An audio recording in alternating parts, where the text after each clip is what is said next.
O Flamengo é campeão brasileiro pela 6ª vez na história.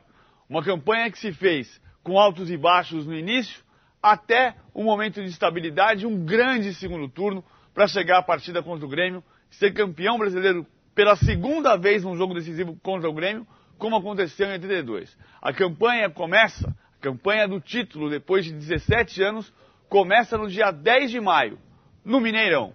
Um jogo com pênalti esquisito em cima do Wagner, pênalti que não houve. O árbitro Paulo César Oliveira errou e marcou o pênalti que Kleber cobrou para fazer 1-0 para o Cruzeiro. O Flamengo não começava bem, o Flamengo tinha um time, ainda dirigido pelo Cuca, que não dava a confiança de que seria campeão brasileiro, estava entre os candidatos, estava apontado como uma das equipes que poderiam chegar à taça, mas a primeira derrota não animou a torcida, a derrota que veio com o Ramírez, consolidada com o gol do Ramírez, 2-0 Cruzeiro, uma partida em que o Juan perdeu o pênalti, quando o jogo estava 0-0. O Flamengo teve, portanto, a chance de começar com vitória, mas começou perdendo 2-0. Esse é o jogo que começa a mudar um pouco a história do Flamengo, embora os altos e baixos continuassem. Estreia do Adriano, 31 de maio, 68.217 pagantes para ver Antônio Carlos contra, aos 13 do primeiro tempo, na jogada em que o Adriano estava presente, vestindo a camisa 29, fez o segundo gol, o Rafael Moura marcou para o Atlético Paranaense e veio a vitória. Aí já o pior momento da campanha, 5-0 para o Coritiba, com gols de Wellington contra, Marcos Aurélio, Bruno Batata 2 vezes e Leozinho. Essa aqui é a primeira vez na história que o campeão brasileiro sofre a maior goleada do Campeonato Brasileiro. A maior goleada do Brasileirão 2009, Coritiba 5, Flamengo 0. O que não diminuiu a possibilidade do Flamengo chegar à conquista. A campanha continuava com altos e baixos no primeiro turno, como a gente falou, e viria então o jogo contra o Internacional. A rodada seguinte à goleada sofrida contra o Coritiba foi de glória para Adriano, aí com a camisa 90. 3 gols de Adriano, 1 gol de Emerson, e o Flamengo vencia o Internacional por 4-0, ainda jogando no 3-5-2, ainda dirigido pelo técnico Cuca, que cairia na partida que viria um pouco depois contra o Barueri. O Flamengo perdia com gol de Valbaiano, Emerson aos 24 do segundo tempo, empatou o jogo, mas o Cuca dançou. Veio então Andrade, estreia dia 26 de julho, na Vila Belmiro. Robson fez 1-0 para o Santos. Adriano e Pará contra, fizeram os 2 gols da virada rubro-negra, a primeira vitória do Flamengo na Vila Belmiro desde 76.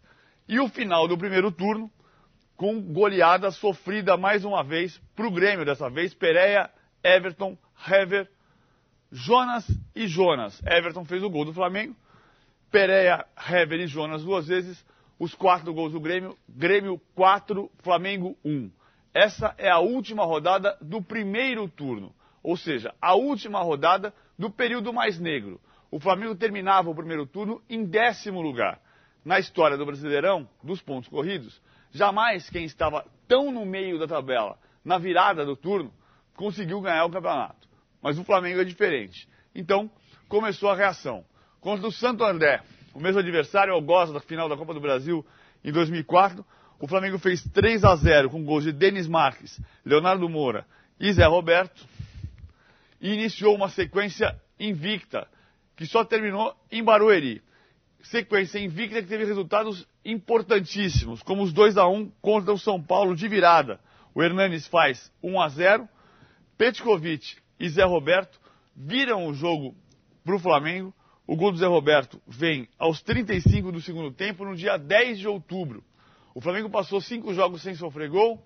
O Flamengo ganhava do campeão brasileiro, do tricampeão brasileiro, e dava sinais de que podia chegar. Entre a 28ª e a 34ª rodadas, o Flamengo tirou 12 pontos de desvantagem para o líder, que naquela altura era esse vencido aí, o Palmeiras. Petkovic, 2 vezes, um deles olímpico, marcaram a vitória do Flamengo sobre o Palmeiras por 2-0. Fora de casa também, jogo histórico, mais um. O Flamengo ganha do Atlético Mineiro. Esse é o jogo do primeiro turno, com o Léo Moura marcando, com jogada do Everton pelo lado esquerdo. E de novo do Everton pelo lado esquerdo, para o Adriano rolar e o Everton marcar. Mas esse jogo é o do primeiro turno no Maracanã. O Flamengo ganhou o campeonato muitas vezes com vitórias marcantes fora de casa. Por exemplo, os 3-1 contra o Atlético Mineiro no Mineirão. Jogo que levou o Flamengo à segunda posição, à proximidade da liderança do campeonato, para assumir a liderança no jogo que a gente vai ver, o jogo contra o Corinthians. 2-0 com o passe de Gerson de Toró. Toró viveu um momento genial e fez um lançamento primoroso para Zé Roberto fazer 1-0. E depois, Leonardo Moura de pênalti sofrido pelo próprio Léo Moura, cometido pelo garoto Dodô. Léo Moura faria 2-0. Esse o jogo que levou o Flamengo à liderança. Muita gente especulando sobre o Corinthians facilitar a vida do Flamengo, não foi isso que aconteceu. Foi o Flamengo que venceu bem a partida, chegou à liderança pela primeira vez na primeira rodada, a uma rodada do fim, na penúltima rodada, ocupou a zona de classificação para a Libertadores por apenas 6 rodadas, confirmou a vaga na Libertadores na penúltima rodada também e foi campeão brasileiro contra o Grêmio. Em 80 contra o Atlético Mineiro, em 82 contra o Grêmio, em 83 contra o Santos, em 87 contra o Internacional, em 92 contra o Botafogo, em 2009 de novo contra o Grêmio. 6 vezes o Flamengo é campeão brasileiro.